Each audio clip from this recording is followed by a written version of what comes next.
हम जो बता चुके हैं उससे आगे चलते हैं। कल हमने ग्रेजुएशन लेवल का कुछ पार्ट करा दिया था और पहुंचे ही थे, थोड़ा सा कराया भी कुछ नहीं था, थोड़ा सा बस बेसिक बताया था कि हम यहाँ से ऐसे स्टार्ट होंगे 1 1 ऑन 2 वगैरह ये सब, ठीक है। आज थोड़ा सा उससे आगे चलेंगे और कुछ थ्योरम्स के बारे में यहाँ चर्चा करेंगे। तो देखिए, सबसे पहले एक क्वेश्चन पूछा था आपसे कि जीसीडी के अंदर एक तो हमें क्या पता था, नेगेटिव हो पॉजिटिव हो हमें कोई फर्क नहीं पड़ता है, और आपने यही जीसीडी को ही प्राइम के अंदर हमने देखा कि हम को प्राइम में देख रहे थे कि जीसीडी कितना होना चाहिए, 1 होना चाहिए को प्राइम में। अब हम आपसे पूछें भाई साहब कि आप को प्राइम ऑफ जीरो पूछे आपके कि जीरो के को प्राइम कौन कौन से होंगे, या हम ये पूछें जीसीडी ऑफ पूछें जीरो का पूरे रियल के साथ, ठीक है। हम आपसे ये पूछें कि जीसीडी ऑफ 1 का पूरे रियल के साथ, मतलब या हम ये कह सकते हैं सब चीज को प्राइम और जीसीडी समझ रहे हो, 1 आ रहा है तब की बात कर रहे हैं, ठीक है। कि अगर हमारा जीसीडी 1 है तो उसे हम को प्राइम कहेंगे, इसमें कोई दिक्कत नहीं है। और हम आपसे कह रहे हैं कि को प्राइम बताइए जीसीडी ऑफ 0 आर, ये भी हमारी अलग बात है। हम ये पूछना चाह रहे हैं कि को प्राइम इसके बताओ आप, को प्राइम क्या क्या रहेंगे, मतलब 0 के को प्राइम पूरे रियल के साथ क्या रहेंगे, क्या क्या रहेंगे 0 और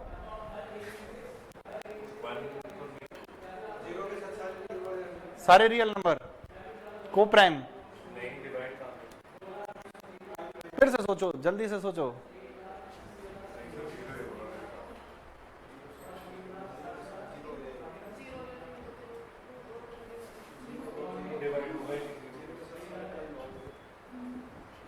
चलो देखते हैं।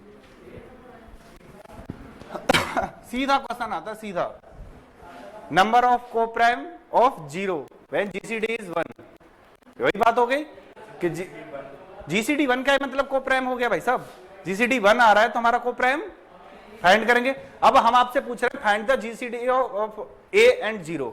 अब बताइए जीसीडी ऑफ ए और 0, ए और 0 का जीसीडी बताइए आप। एक सेकंड,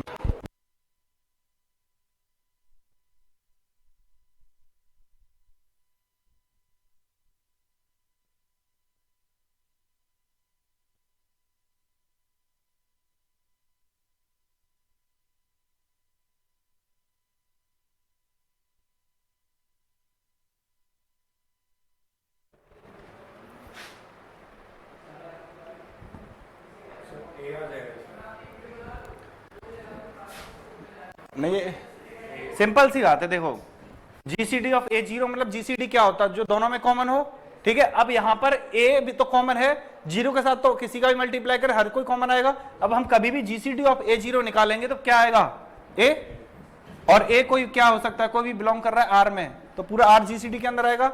अब आपसे हम पूछेंगे को प्राइम ऑफ बताइए, को प्राइम ऑफ ए 0।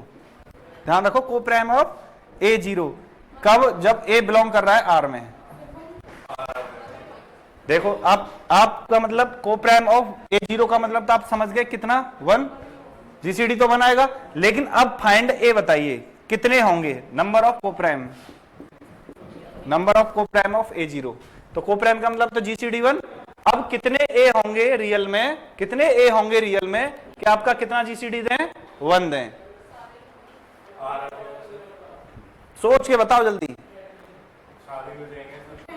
जीसीडी 1 कौन देगा, जीसीडी 1 जिनमें क्या कॉमन होगा,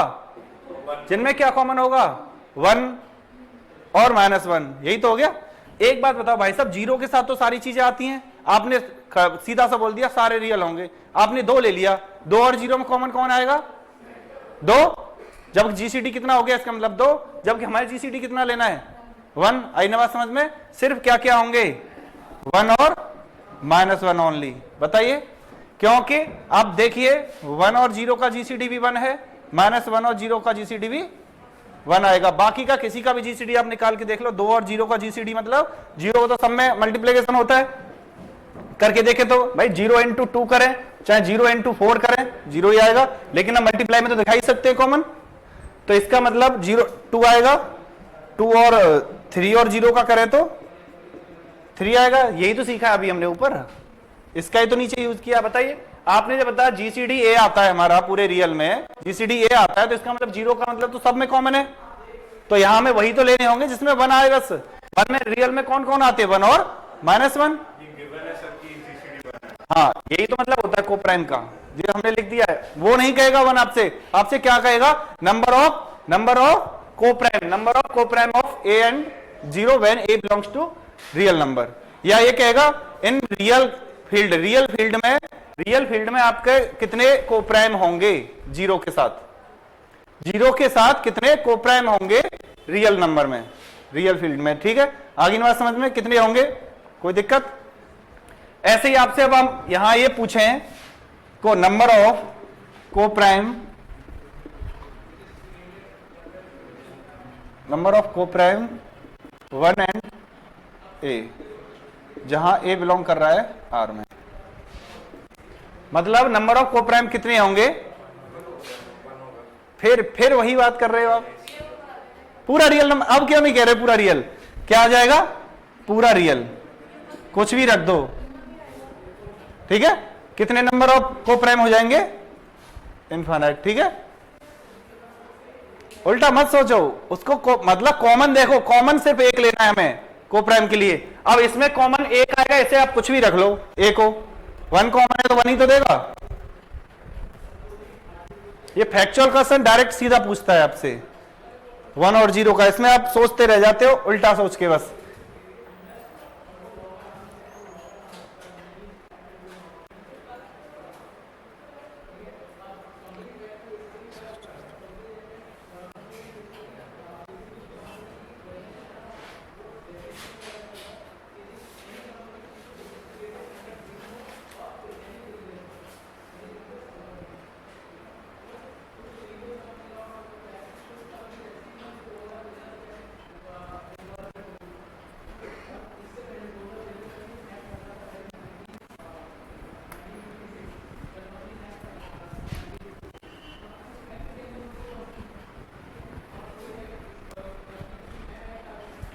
अब आगे देखिए, अगला topic congruent modulo.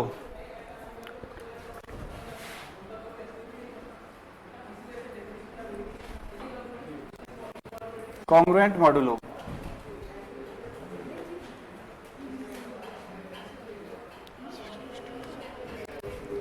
let n is fixed positive integer, n क्या कोई फिक्स्ड पॉजिटिव इंटीजर है,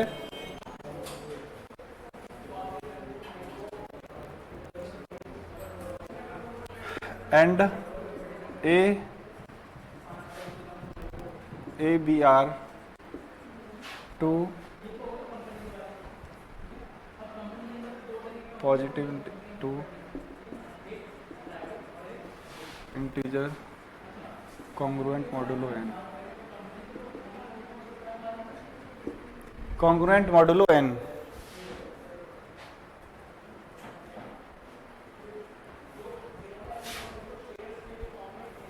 पॉजिटिव इंटीजर कोई भले ही स्पेशल मत लगाओ, तुम ऐसे ही रहने दो, 8 2 नंबर लिख लो बस,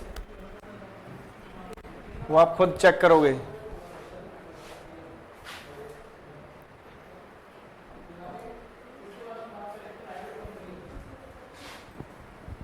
if n divides by a minus b, n divides a minus b, by नहीं n divides a minus b,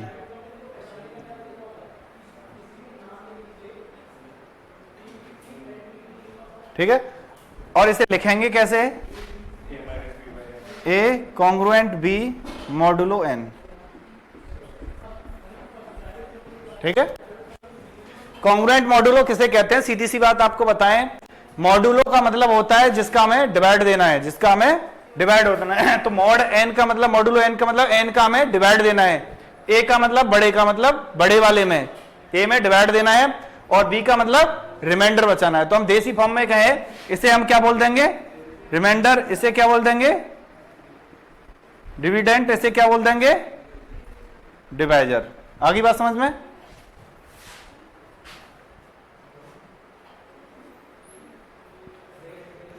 तो आपके लिए एक क्वेश्चन है, क्या 6 कॉन्ग्रुएंट मॉडुलो 6 कॉन्ग्रुएंट 3 मॉडुलो 4 होगा कि नहीं होगा? क्या ये पॉसिबल है कि नहीं है? आगे नंबर समझ में क्वेश्चन आएगा, which one is correct? 6 congruent 3 modulo 4, कोई भी ऑप्शन होगा। 6 कॉन्ग्रुएंट 4 मतलब 2 मॉडुलो 4, ऐसा कुछ करके, ठीक है। 3 1 कॉन्ग्रुएंट मॉडुलो 2, ठीक है ना। तो ऐसे ऑप्शन से आपको चार्ट में कौन सा आपका पॉसिबल हो जाएगा, कोई दिक्कत? तो इसे बोलते हैं कॉन्ग्रुएंट मॉडुलो। इसमें आप एक और चीज देख रहे होंगे, कब पॉसिबिलिटी होती है? जब a माइनस बी को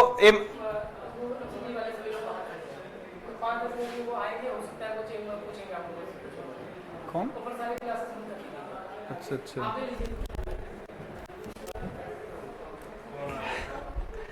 देखो कोई चेकिंग वेकिंग वाले होंगे सर। देखो n divides a minus B, ठीक है। तो ये पॉसिबिलिटी 101% होनी चाहिए, n divides a minus B, ठीक है। इसका मतलब समझ गए ना? जब आप खुद बताए, रिमाइंडर को आप जब घटा दोगे डिविडेंड में से तो डिवाइड करेगा नहीं करेगा? नॉर्मल बात है, बस उन्हें कॉन्ग्रुएंट मॉडुलो में छोटा लिख के करने की कोशिश की है। क्या आप बता सकते हो b की वैल्यू हमेशा क्या होगी? हाय फंस गए, क्या है ये? ठीक है, क्या होगी हमेशा? b की वैल्यू क्या होगी? n से छोटी होगी, ये होगी ये वाली कंडीशन, ठीक है ना।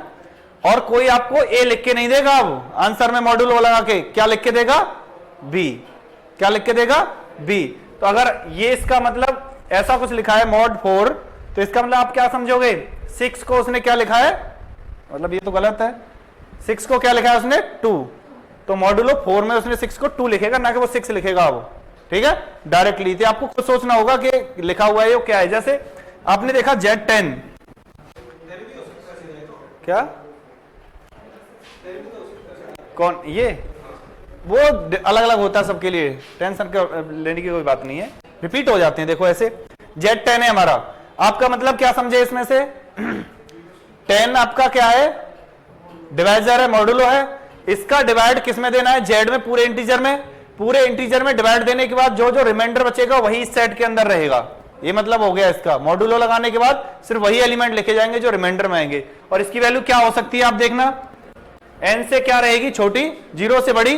तो एक तो बिना देखे आप 0 से स्टार्ट करो, 3 4 5 9 तक, क्योंकि हम 10 ले नहीं जा सकते, 0 आ जाएंगे फिर से, ये इसकी वैल्यू हो जाएगी। आगे समझ में कैसे आता है? Z10 एक सेट होता है, ये से मॉडुलो सेट कहते हैं। अभी सेट बताएंगे, उसमें भी बताएंगे क्लासेस जो बोलते हैं, मॉडुलो क्लासेस जो बोलते हैं, उस सेट के अंदर ये काम में आता है हमारा, ठीक है। इसमें कोई दिक्कत? अब इसकी प्रॉपर्टीज लिख देते हैं जो डायरेक्टली काम में आएंगी हमारे।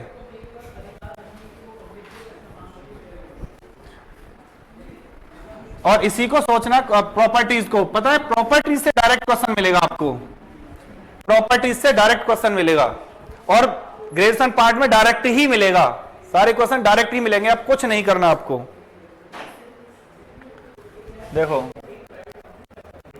नंबर पहले बात करते हैं, n है हमारा कोई इंटीजर, n क्या है हमारा कोई integer, let n is greater than 1, n क्या है हमारा 1 से बड़ा है, and a b c d r integers,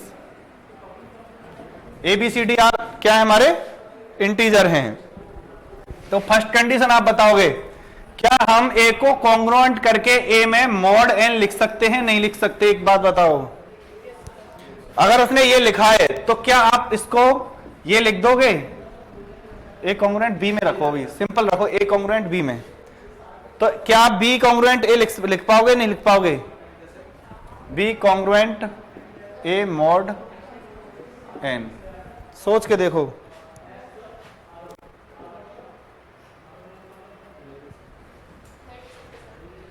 और इसी के साथ एक कंडीशन और लिखो, ये अभी a कॉन्ग्रुएंट a भी लिख सकते हैं मॉड n में से, ये तो पहली थी, ये दूसरी है आपकी, या मतलब किसी कोई भी नंबर डाल लो, कोई दिक्कत नहीं है। भाई साहब हम क्या जानते हैं और क्या नहीं जानते आप बता सकते हो हमें? कॉन्ग्रुएंट मॉड्यूलो हमने किसे कहा था? जिसका n किसे डिवाइड करे, उनके डिफरेंस को। भाई साहब इसे तो क्लियर है, कोई दिक्कत नहीं है। a minus A zero, n zero को डिवाइड करेगा। यहां आए हमने कहा a माइनस बी के डिफरेंस को मॉड n मतलब n डिवाइड करेगा। ये कह रहा है, ये वाला ये कह रहा है इसे डिवाइड करेगा तो इसे भी डिवाइड करना चाहिए। क्या एक बात बताओ, a माइनस बी जितना बचेगा उतना b माइनस ए बचेगा कि नहीं बचेगा? क्या फर्क आएगा? नहीं बचेगा, तो नेगेटिव का ही तो आएगा, नेगेटिव का ही तो आएगा। और कॉन्ग्रुएंट मॉड्यूलो नेगेटिव के बारे में तो ऐसा कुछ कहा ही नहीं है उसने। भाई जीसीडी वगैरह जो भी हम पढ़ रहे थे उसने क्या कहा, नेगेटिव पॉजिटिव का डिफरेंस भूल जाओ। इतना पता है कि कभी नेगेटिव आएगा तो हमें किस में ले जाकर, मॉड्यूलो के साथ किस में ले जाएंगे? पॉजिटिव में ले जाएंगे। भाई नेगेटिव का मतलब हमें जो रिमाइंडर मिलेगा नेगेटिव में ही तो मैक्सिमम मिल सकता है बस। अब माना हमने -4 मैक्सिमम रिमाइंडर मोड 5 में मिल गया हमें, ठीक है, तो इसका मतलब आपको समझ जाना चाहिए -4 आने का ये है कि 1 मॉडुलो 5। आगे ना समझ में? मॉडुलो जितना होता है उसमें से नेगेटिव को घटा देते हैं, पॉजिटिव हम अपना रिमाइंडर बना लेते हैं, ठीक है ना। तो यहां हमें कोई दिक्कत नहीं आएगी, दोनों कैसे हैं ये सही। तो आपके ऑप्शन में अगर ये वाली कंडीशन है तो ये वाली आप अपने हिसाब से रख सकते हो जहां जरूरत है आपको। हमें ये पता है डिफरेंस को कौन डिवाइड करना चाहिए? मॉडुलो डिवाइड करना चाहिए बस।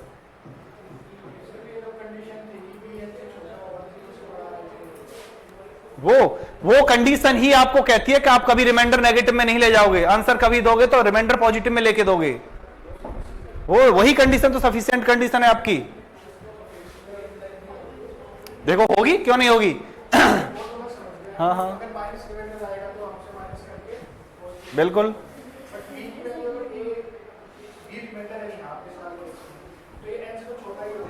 ठीक है।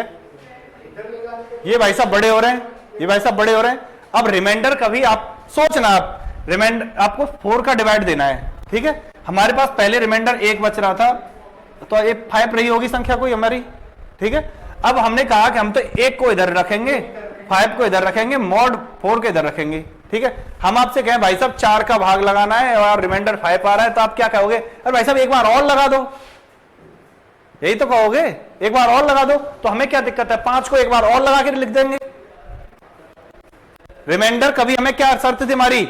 रिमाइंडर माइनस नहीं होना है और किससे ज्यादा नहीं होना है? इससे ज्यादा नहीं होना है। ज्यादा होगा तो हम कम करना जानते नहीं जानते हैं? जानते हैं ना।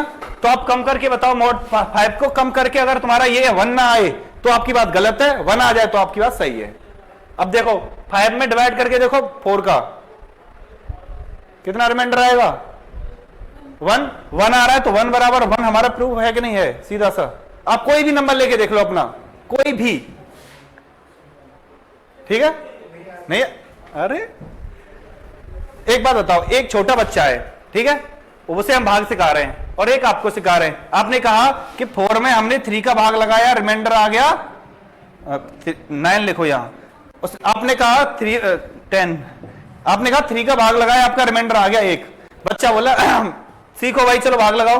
बच्चे ने कहा कि नहीं, रिमाइंडर मैंने तो 2 बार लगाया है, रिमाइंडर आ गया 4, रिमाइंडर आ गया 4। तो आप कहोगे नहीं मेरा रिमाइंडर सही है, और वो कहेगा नहीं मेरा रिमाइंडर सही, मैंने भी भाग दिया है और तुमने भी भाग दिया है। तो एक बात बताओ, आप उसे फिर क्या बताओगे? अभी रिमाइंडर आपका बड़ा है, सही आपका भी है, लेकिन कंडीशन को अप्लाई नहीं कर रहा क्योंकि आपका रिमाइंडर कितना बड़ा है। अगर आपसे वो रिमाइंडर यहां 5 लिख देता है तो आप कंप्लीटली गलत कहोगे कि आप कंप्लीटली गलत हो, 5 बच ही नहीं सकता है। अब वो कह रहा है कि नहीं 4 रिमाइंडर बच रहा है, तो आप क्या कहोगे? अभी एक बार और भाग जाएगा, और भाग जाएगा तब रिमाइंडर लिखो। उसने कहा 1 भाग दिया, रिमाइंडर 1 दिया, इसने मतलब उसका भी सही था, बस एक बार एक्स्ट्रा ही तो देना था, तो सही तो इसका भी है, बस इसने क्या किया है, एक बार और ज्यादा देना है बस आपको भाग।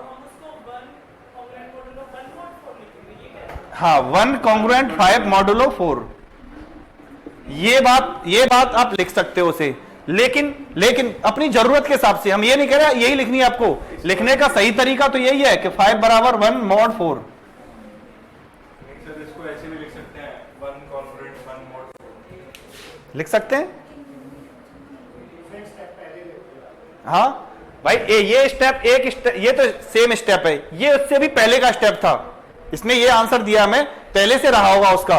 उसने कहा रिमाइंडर आपका एक ही बचना चाहिए, लेकिन आपने भाग कम बार दिया है, इसलिए रिमाइंडर आपके भाग देने वाले से ज्यादा आ रहा है, और हमें तो रिमाइंडर कैसा चाहिए, छोटा चाहिए, तो हम एक बार और ज्यादा दे देंगे तो रिमाइंडर हमारा सेम आ जाएगा।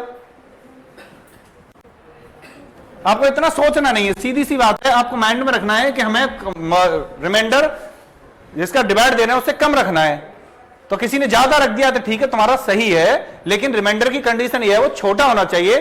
तो आप जब चेक करो एक बार और दोगे, यही तो बात है भाई, बच्चे को एक बार यही तो बताओगे, एक बार भाई और दो, 4 में एक बार और चला जाएगा भाग, तब रिमाइंडर लिखो। आपके साथ भी होता होगा कभी 13 का 9 मतलब 23 का ऐसा बड़ा भाग देते होंगे, कभी कभी ज्यादा बच रहा है, फिर आप सोचते एक बार और दो भाई, ज्यादा बच रहा है, एक बार और दो। आपका गलत तब भी नहीं था, लेकिन रिमाइंडर आपको पता छोटा होना चाहिए, इसलिए एक बार और देते थे आप भाग। वही सेम कंडीशन है, उसने ये नहीं कहा कि हमेशा हम ये लिखेंगे, बट ये कहा ये दिया है तो ये भी आप लिख सकते हो। हाँ, ये टाइप आप ये कह सकते हो। एक तो कहेगा इसमें प्रॉपर्टीज में ये किसके बराबर होगा, उसमें प्रॉपर्टीज में कहेगा ये गिवन में, तो ये निम्न में से किसके बराबर होगा, तो आप ये इसके बराबर लिखोगे इसे। हाँ, अगर वो आपसे कहता है क्वेश्चन में, अगर हो सकता है स्टैंडर्ड वैल्यू दे के नॉर्मल वैल्यू दे कि आपने 19 को 1 लिखा है, मॉड कितने में, मॉड 9 में, मॉड 9 में उसने 19 को 1 लिखा है, तो आप पूछेगा यहां ऑप्शन देके it will be equal to, ये किसके इक्वल होगा, ऑप्शन में देगा आप हिसाब से वो 1 कॉन्ग्रुएंट 19 मॉड 9, तो ये ऑप्शन जहां मिलेगा आपको सही करना पड़ेगा, ये भी सही करना पड़ेगा। अगर ये 1 कॉन्ग्रुएंट 1 देगा मॉड 9 में, तो ये भी सही है। भाई साहब दोनों को क्यों देगा, ये भी प्रॉपर्टी, भाई साहब सुन ली, ये भी प्रॉपर्टी होती है और ये भी प्रॉपर्टी होती है। भाई यही तो बता रहे हैं, ये भी प्रॉपर्टी होती है और ये भी प्रॉपर्टी होती है। ये तो ऑलवेज ट्रू है, क्योंकि a माइनस ए 0 करोगे आप।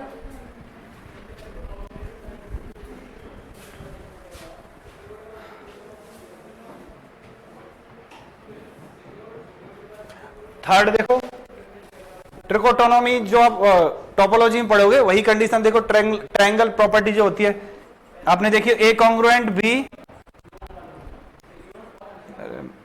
मॉड एन में है, ठीक है, एंड बी का किसके साथ दे दिया उसने, सी मॉड एन में, देन क्या होना चाहिए, ए के साथ सी का, ए कॉन्ग्रुएंट सी मॉड एन।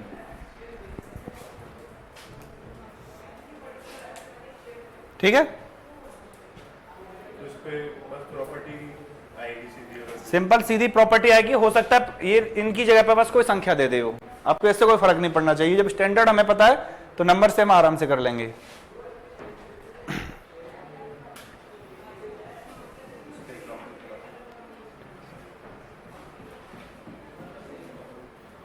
ठीक है, चलें आगे। दूसरा हो गया, ये तीसरा हो गया, चौथा मतलब जैसे भी ई बी सी डी जो डालना हो अपने हिसाब से डाल लेना। अब देखो ए कॉन्ग्रुएंट उसने बी में मॉड एन दिया हुआ है, ठीक है, एंड दिया है सी कॉन्ग्रुएंट डी में मॉड एन, ये दोनों दिए हैं, ठीक है, अलग अलग। वो कह रहा है इन दोनों को मिक्स करके आप लिखिए, इन दोनों को मिक्स करके हम लिखेंगे, ए को किसके साथ लिखेंगे, सी के साथ, कॉन्ग्रुएंट क्या लिखेंगे, बी को किसके साथ, बी के साथ मॉड एन। ठीक है, अलग अलग हैं तो हम दोनों को सम करके लिख देंगे आराम से।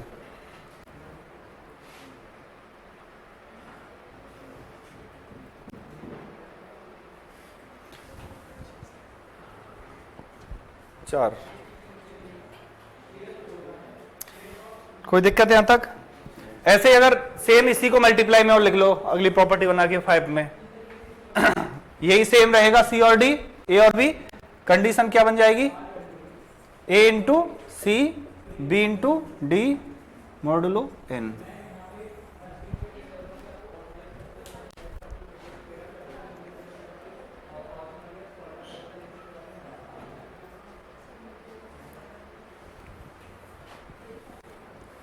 अब नेक्स्ट जो दो प्रॉपर्टी है उनको थोड़ा समझने की कोशिश करना, ठीक है, उनमें थोड़ी सी दिक्कत सी है।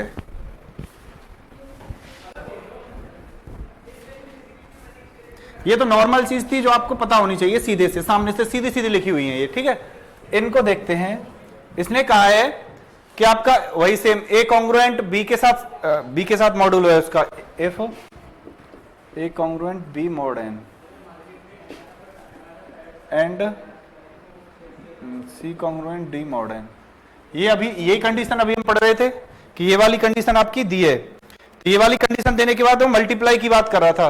देन उसने कहा था A C congruent B D mod N, यही बात की थी हमने अभी जस्ट, यही तो बात की थी, ठीक है।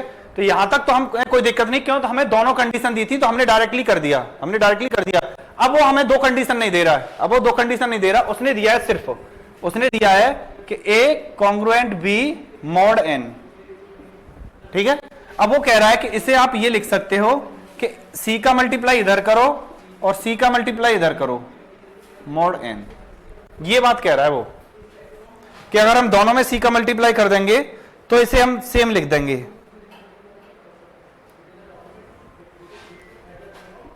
सेकंड थर्ड में ये कह रहा है कि अगर यही बात सेम मॉड एन में लिखी हुई है तो इसी को हम ए की पावर के कॉन्ग्रुएंट बी की पावर के मॉड एन में लिख सकते हैं।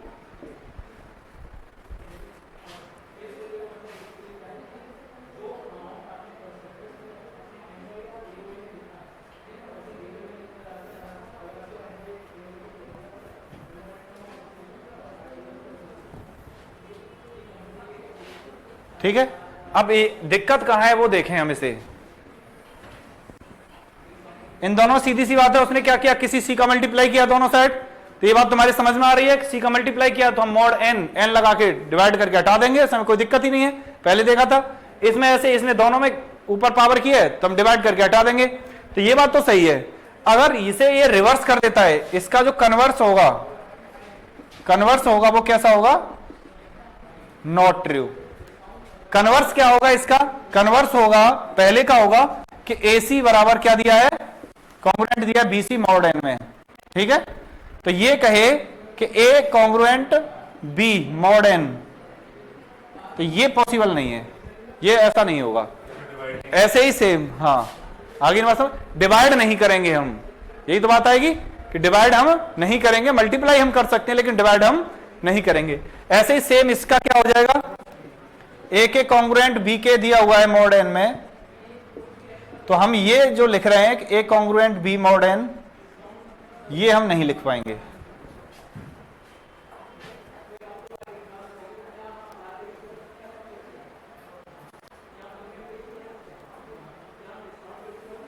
चाहो तो आप एग्जाम्पल भी सोच के लिख सकते हो इसका, जैसे 3 स्क्वायर है आपका,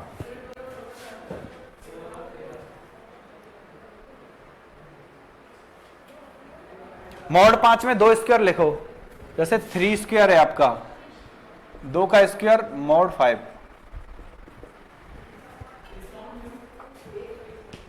ये दिया हुआ है, सही दिया है ना ये तो, ठीक है। तो इसका मतलब ये होना चाहिए कि 3 कॉन्ग्रुएंट 2 मॉड 5 में होना चाहिए, नहीं होना चाहिए। कन्वर्स की बात कर रहे हैं कि ये चीज दी है, सॉरी हाँ ये वाली, ये चीज दी है तो ये आनी चाहिए, होनी चाहिए। हमने कहा ठीक है, 9 को इसने क्या लिखा है, 4 लिखा है, किसमें, 5 मॉड में, सही लिखा है, सही लिखा है ये वाली कंडीशन। और हम कह रहे हैं अब ये इसका मतलब k को हटा दिया है और सीधे सीधे a भी ले लिया, हमने स्क्वायर को हटा दिया है, 3 इक्वल कॉन्ग्रुएंट 2 ले लिया है। क्या ये सही है, ये सही नहीं है, तो कॉन्ग्रुएंट हमारा सही नहीं होता है। क्या इसका, जैसे इसने पावर चढ़ाई है, पावर चढ़ा से मल्टीप्लाई में लिया है इसने, सिर्फ इतना किया है, तो मल्टीप्लाई और पावर में सही होता है लास्ट वाला, या पावर और मल्टीप्लाई दिया तो डिवाइड और रूट में, रूट के अंदर हम नहीं मानेंगे उसे।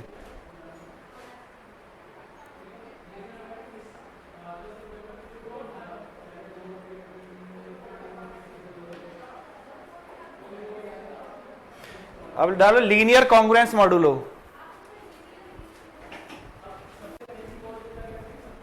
तो ये सीधा चलेगा तो हमारा कॉन्ग्रुएंट सही रहेगा, उल्टा होने लगेगा तो हम उसे वहां गलत कर देंगे, ये ध्यान रखना है आपको। और सीधा सीधा आप समझते हो, सीधा आपको प्रॉपर्टी ध्यान में आ जाएगी कि हाँ यही प्रॉपर्टी थी।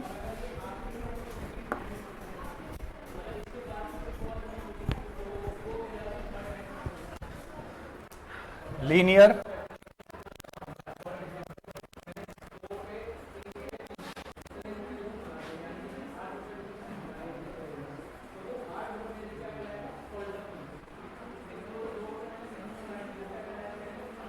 Linear congruence modulo.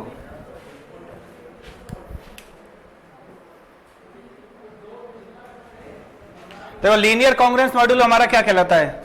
A X congruent B mod N, A X congruent B mod N is called a linear congruence modulo n is called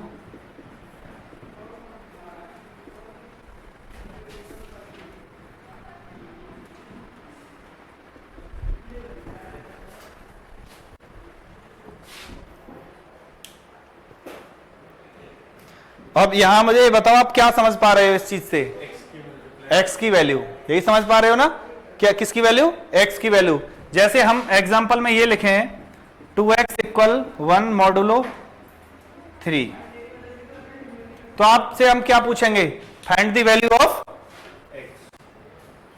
x, के x की वैल्यू क्या क्या रहेंगी? 2x congruent 1 modulo 3 equal to, हाँ 2x congruent, sorry congruent लगता है, congruent है सब में, ध्यान रखना ये अगर हमने इक्वल कर दिया तो क्या? हाँ तो देखो इसका मतलब आप समझ गए, x की वैल्यू फाइंड करनी है हमें। x की वैल्यू सबसे पहले हमने क्या रखी? ये बात भी इनकी सही है, क्या कर ले हम? ये बात भी तो ये कहती है, इसका मतलब ये भी तो होता है 2x - 1 डिवाइड बाई 3, ठीक है ना? इसमें घटाकर ये पूरा पूरा क्या हो जाना चाहिए? इसका भाग जाना चाहिए, ठीक है? तो बताओ x की क्या क्या वैल्यू आएंगी यहां पर? आप सीधे सीधे निकाल भी सकते हो।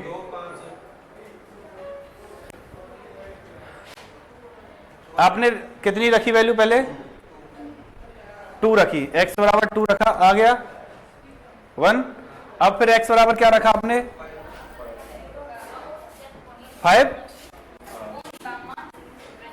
5 रखा, और आप जितनी वो जिस हिसाब से कहे उस हिसाब से निकालेंगे।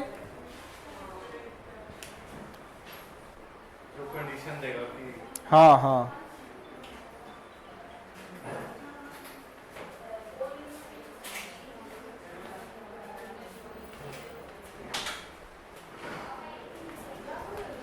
इतना हम पढ़े हैं बस, ठीक है?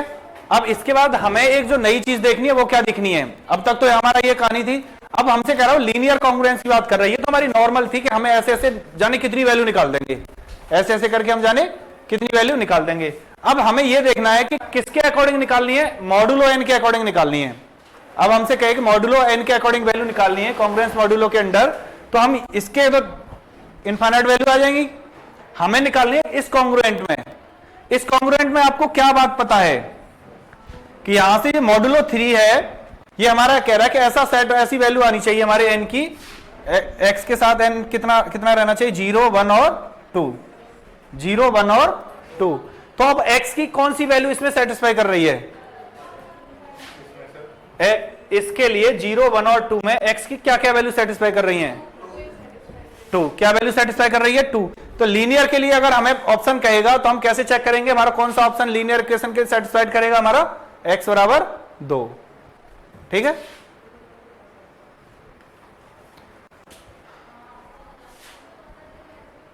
तो अब हम देखते हैं कहीं कहीं क्या समझे नहीं इसमें? देखो ये तो हमारी नॉर्मल वैल्यू, हम जितनी निकाल देंगे उतनी निकाल सकते हैं। अब हम मॉडुलो 3 के अंदर बात कर रहे हैं। 3 मॉडुलो में हम सिर्फ क्या ले सकते हैं? 0, 1 और 2, 0, 1 और 2। 0 और 1 और 2 के अंदर x को हम जनरेट करने की कोशिश करें तो x की कौन कौन सी वैल्यू इसमें सेटिस्फाई कर सकती हैं? 2, सिर्फ 2 ही कर रही है, तो हम पहली वैल्यू को यहां से क्या करेंगे? इसकी वैल्यू एग्जैक्ट वैल्यू मानेंगे इसमें, x की वैल्यू, इसके लिए, इस वाले के लिए, हाँ ठीक है ना? और ये आप खुद जानते हो, इसने 2x कई वैल्यू आएंगी हमारी, लेकिन हम मॉडुलो 3 के अंडर में देखेंगे क्या क्या वैल्यू आ रही हैं। इसके अंडर में वैल्यू बहुत आएंगी, लेकिन हम पहली वैल्यू ये देखेंगे सबसे पहले उसने क्या सोच के यहां रखा है ये, तो उसी के लिए तो एग्जैक्ट होगी पहली के लिए, जैसे हमें सॉल्यूशन निकालना, एक मिटा दें, हो गया? हाँ हाँ हो गया ये। अब ये समझना इसलिए जरूरी है लीनियर कॉन्ग्रुएंस, क्योंकि हम आगे चाइनीज रिमाइंडर थ्योरम की बात करेंगे। जैसे एक लीनियर, पहले लीनियर कॉन्ग्रुएंस है, ए लीनियर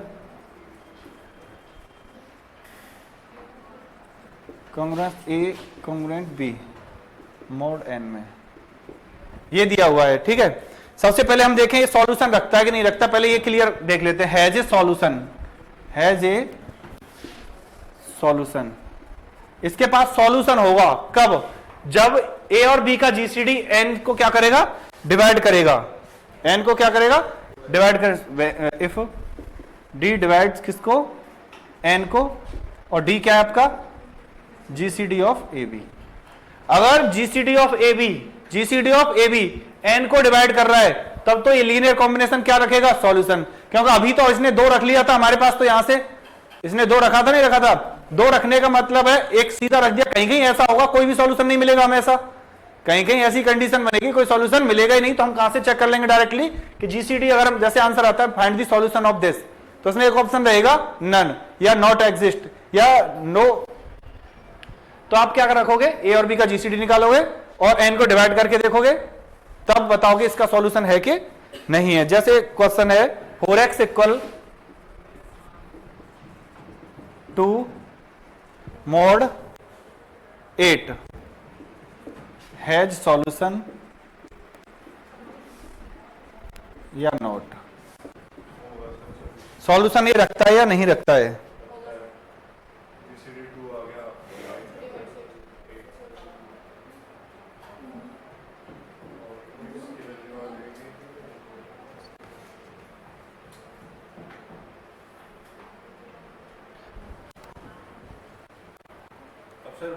जीसीडी में नहीं है, एक सेकंड थोड़ा सा, ये तो मतलब ही नहीं रहा इसका। जीसीडी में ए एन पी आगे, जीसीडी ए एन में रखो, ए एन ही बताया था पहले भी। जीसीडी ऑफ ए एन ये डिवाइड करेगा बी को, रिमाइंडर को डिवाइड करना चाहिए। सॉरी फॉर दिस, एक बार लिखो, ए और एन का जीसीडी निकालना है, जो डी है ए और एन का जीसीडी होता है। जैसे यूक्लिड में देखा ए और एन का, ए और एन का जीसीडी निकालना है, और ये देखना है ये डिवाइड करेगा कि नहीं बी को।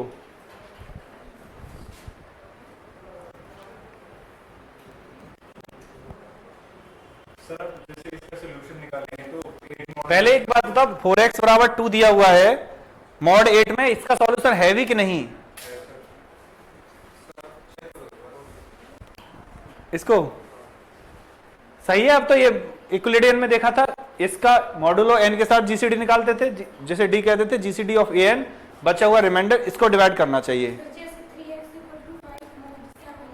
हाँ वहां आप चेक करो, देखो 4x बराबर 2 है, आपको यहां जीसीडी निकालो, कितना निकलेगा आपका? जीसीडी ऑफ 4 और 8 का 4 निकला। क्या 4 डिवाइड कर रहा है 2 को? 4 डिवाइड कर रहा है 2 को? 2 डिवाइड कर रहा है 4 तो 4 तो डिवाइड नहीं कर रहा है ना 2 को, तो क्या होगा? Note solution.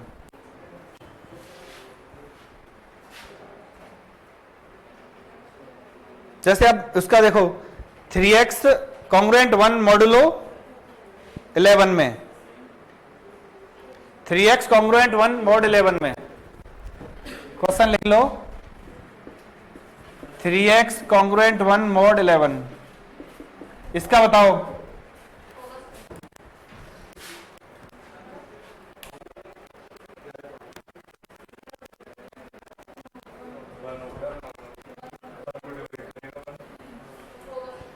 कोई दिक्कत नहीं होगा? हाँ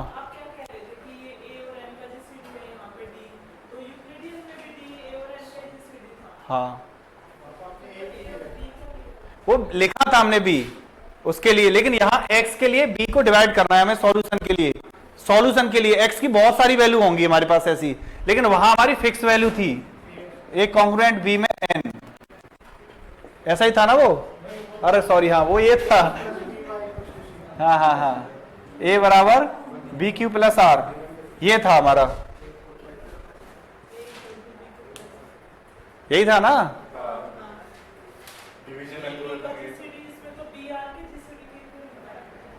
ए बी का जीसीडी और बी आर के जीसीडी के इक्वल लिखाया था, यही तो लिखा था। तो हमने रिमाइंडर के साथ लिया था उसको भी, यहां रिमाइंडर में बी है सीधा सीधा। तो मतलब वो तुम्हें सोचने की जरूरत नहीं, मैंने सोच के लिखा है अपने हिसाब से वो कि ये इसके साथ ही होगा, वो यूक्लिडियन का यूज करके। आपको बताया नहीं था ये, मैंने ही सोचा है, तुम्हारे लिए नहीं है, तुम मत सोचो उसके लिए। आपको तो बस ये याद रखना है कि ये क्या है सीधा। इसका होगा ना सर? अब इसका सॉल्यूशन होगा, देखना किस किस का 3 का और 11 का जीसीडी कितना है, 1 डिवाइड करेगा 1 को, तो है सॉल्यूशन क्या, हाँ 3x, हाँ हाँ मॉड 7, हाँ देखो 3 का और किसका जीसीडी 3 7 का जीसीडी कितना हो गया 1 डिवाइड करेगा किसको 5 को, होगा सॉल्यूशन। जिसका जो जीसीडी आएगा वो डिवाइड करना, कल नहीं आए थे शायद आप, तो इसका मतलब भी समझ लो, ये इसके आप टेंशन हो, ये डिवाइड्स का मतलब है। आप इसका मतलब जैसे a डिवाइड्स b है, तो इसका मतलब आप a अपॉन b नहीं लिखोगे, इसका मतलब b अपॉन a है। हाँ हाँ ठीक है। अब देखो सॉल्यूशन तो है, अब आपका मन कर रहा होगा सॉल्यूशन है तो बताओ क्या होगा सॉल्यूशन, यही तो रहेगा। अब निकालने के लिए आपको कल एक थ्योरम बताई थी यूक्लिडियन एल्गोरिथमिक, लास्ट में क्या कहा था, इसको इस सॉल्यूशन को निकालने के लिए यूज होगी वो, लेकिन यूज करोगे तो कम से कम आधा पेज आपका भरना ही भरना है, तो उसको यूज मत करना। ऑप्शन आएगा, ऑप्शन में x रखना और जो कॉन्ग्रुएंट में 1 दे दे 11 के साथ, वही आपका आंसर होगा। तो अब सब भूल जाओ कि हमने ऑप्शन उठा रहे। तो 3 का टेबल तो याद होगा तुम्हें, 3 के टेबल में किस पे हो जाएगा ये 4 पे, तो सॉल्यूशन क्या हो गया x बराबर 4। क्यों ज्यादा हम दिखाएं कि क्या है क्या नहीं है, ठीक है। अब यही बात करते हैं। अब मैं आपसे ये पूछ रहा हूं 3 का इनवर्स क्या होगा। अब ध्यान से देखना, यहां से आपको चाइनीज रिमाइंडर थ्योरम की तरफ ले जा रहे हैं, यहीं से डायरेक्टली, ये तो बात समझ में आ गई आपके। अब हमें आपसे पूछूं कि इसका इनवर्स क्या होगा 3 का। मैंने आपसे पूछा 3 का इनवर्स क्या होगा मॉड 11 में। इनवर्स निकालना सीख लेना बहुत सही से, अगर चाइनीज रिमाइंडर जहां आएगी आपको निकालना पड़ेगा। 3 का इनवर्स क्या होगा मॉड 11 में, ये हम देखेंगे 3 का इनवर्स कैसे निकालते हैं, ठीक है। हम इसे हमेशा इनवर्स कभी भी निकालना होगा तो जिसका भी इनवर्स निकालेंगे, कॉन्ग्रुएंट में वहां जो भी दिया होगा उस समय की बात होगी, तो हम 1 एवरेजन हम 1 या जो भी वहां दिया होगा उसके अकॉर्डिंग निकालेंगे। तो हम इसे लिखेंगे 1/3 या 1 मान के चलते हैं कॉन्ग्रुएंट में, 1/3 मॉड 11। तो 3 का इनवर्स मॉड 11 में, तो इसका मतलब होता है 3x बराबर 1 मॉड 11। 1/3 है, 3 का इधर लेके आए, हमने कोई x रखा था, हमें पता नहीं कोई वैल्यू होगी जिसकी वैल्यू निकाल, हमें पता नहीं कोई वैल्यू होगी, हमें जिसकी वैल्यू निकालनी है भाई 3 इनवर्स को हम क्या लिखेंगे 1/3। 1/3 में 1 यहां रहेगा, 3 नीचे आएगा, 3 को इधर x की तरफ ले गए तो 3x बराबर क्या लिखेंगे 1 मॉड 11 में, ठीक है। हमने 3 का इनवर्स निकाला, फिर से सोचो अगर हमें 5 का इनवर्स निकालना है मॉड 6 में, मॉड 6 में आप क्या लिखोगे 5x बराबर 1 मॉड 6। इतना सीखना है आपको, ये बता रहे क्यों लिखेंगे, ये सीखना है आपको, सीधा डायरेक्ट लिखना। अब यहां से इनवर्स कैसे निकालोगे आप कहोगे, तो आपका मन आया 5 में ऐसे किस वैल्यू का क्या करें मल्टीप्लाई करें कि आपके मॉड 6 में क्या आ जाए 1 आ जाए, ठीक है। सोचो 5 5 25 आ गया ना, तो x बराबर 5 मतलब 5 का इनवर्स कितना हो गया 5। यहां आपसे पूछे 3 का इनवर्स कितना निकाल दिया आपने 4। सीखे इनवर्स सीख गए ना, चाइनीज रिमाइंडर नहीं सीखे।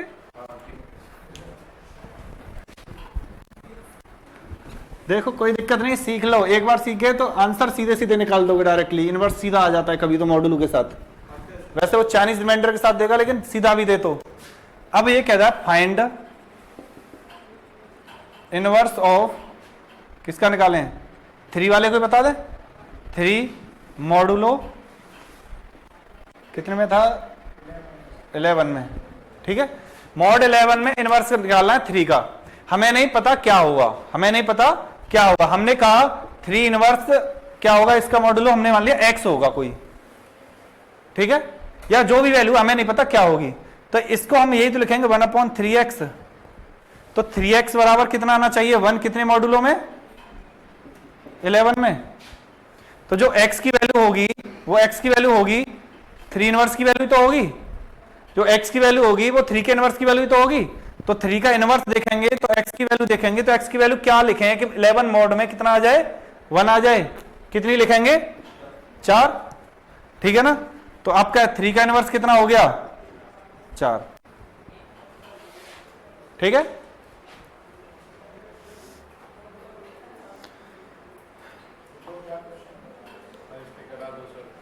अच्छा, इसको चाइनीज रिमाइंडर में यूज करेंगे, तब करना क्वेश्चन, 2 करने हो 3 करना। किसमें, सॉल्यूशन वाले में क्या मतलब, ये पिछले वाले क्वेश्चन की कर रहे हो ना, 3x इक्वल कितना था कॉन्ग्रुएंट में, 1 mod 11 ऐसे था। अब वो पूछेगा फाइंड दी सॉल्यूशन, पहले पूछेगा इसका सॉल्यूशन है कि नहीं है, आप कहोगे हाँ सॉल्यूशन है, आपने देख लिया। पूछेगा सेकंड क्वेश्चन में इसका सॉल्यूशन क्या होगा, वैल्यू देगा आपको। तो एक तो ऑप्शन देगा 4, 4 ऑप्शन में से वैल्यू उठाना किस पे है, और भाई साहब 100% चारों पे होगा, ये और सुनो, चारों पे होगा। आपको किसके अंडर की उठानी है,